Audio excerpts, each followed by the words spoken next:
Bismillahirrahmanirrahim.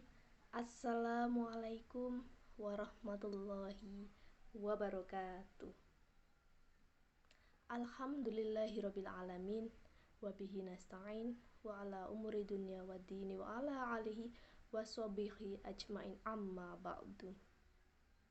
Pertama-tama marilah kita panjatkan puji syukur kehadirat Allah Subhanahu wa taala yang telah memberikan kita nikmat yang sangat banyak, sehingga dengan nikmat-nikmat itu kita bisa melaksanakan perintahnya dengan baik.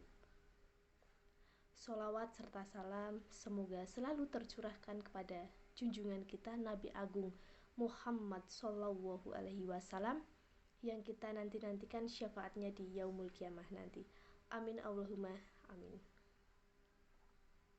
Pendengar yang dirahmati Allah, pada kesempatan yang berbahagia ini perkenankanlah saya menyampaikan kultum tentang ikhlas. Mungkin banyak orang yang sudah tahu ikhlas itu apa, dan orang sering mengartikan ikhlas itu melakukan segala sesuatu tanpa mengharapkan imbalan apa-apa. Sedangkan dalam agama kita, ikhlas adalah melakukan segala sesuatu karena Allah Subhanahu wa taala. Dalam kehidupan sehari-hari itu bisa dipraktekkan, atau dalam kehidupan sehari-hari itu ada beberapa ikhlas yang bisa kita lakukan. Contohnya, ikhlas dalam beribadah, ikhlas dalam bekerja, ikhlas dalam menuntut ilmu, ikhlas dalam beramal, dan lain sebagainya. Nah, kalau kita masukkan ke dalam konteks ikhlas dalam beribadah, yang dimaksud itu kita melakukan ibadah atau melaksanakan ibadah itu karena Allah Subhanahu wa taala, bukan karena yang lain, bukan karena ingin terlihat soleh, bukan karena ingin terlihat rajin, atau bukan karena ingin dipuji orang, tapi itu karena semata-mata kita melakukan ibadah tersebut hanya karena Allah Subhanahu wa taala, gitu ya.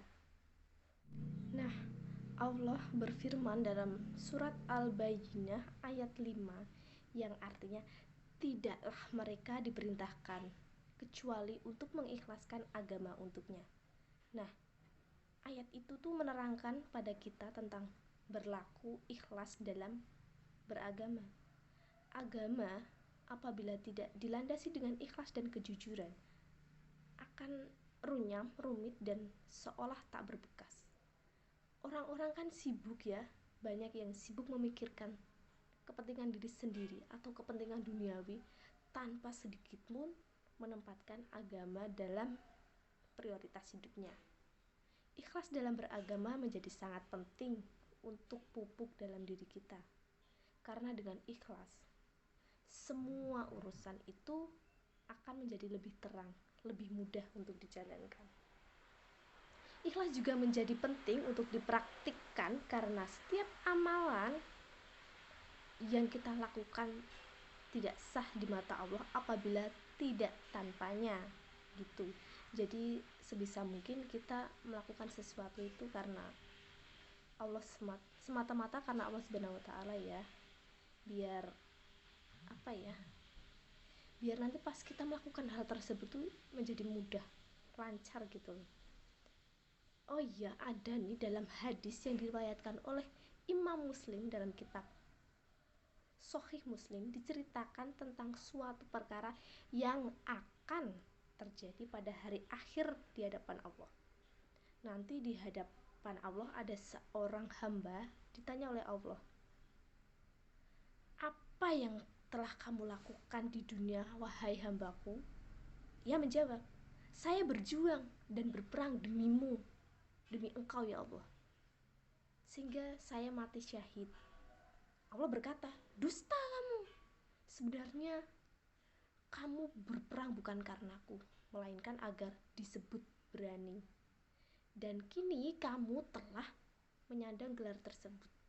Kemudian Allah memerintahkan agar dia dicampakkan, dilempar di neraka. Nah, kutipan itu tadi itu contoh orang yang beribadah dengan tidak ikhlas, teman-teman. Atau intinya orang tersebut melakukan sesuatu itu karena yang lain gitu.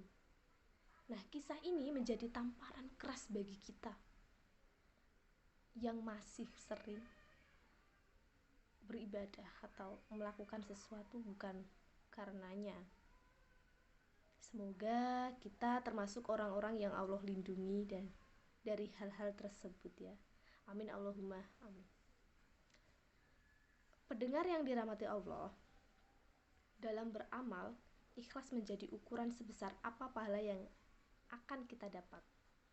Semakin ikhlas seseorang dalam beramal, semakin besar pula balasan atau imbalan yang kita terima. Semakin murni karena Allah dia melakukan sesuatu, maka semakin bernilai amalan itu di sisi Allah Subhanahu wa taala.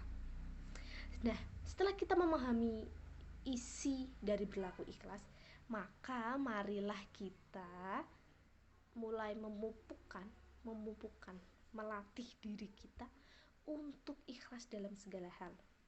Sehingga apa yang telah Rasulullah siratkan dalam hadisnya tidak terjadi pada kita. Amin Allahumma amin.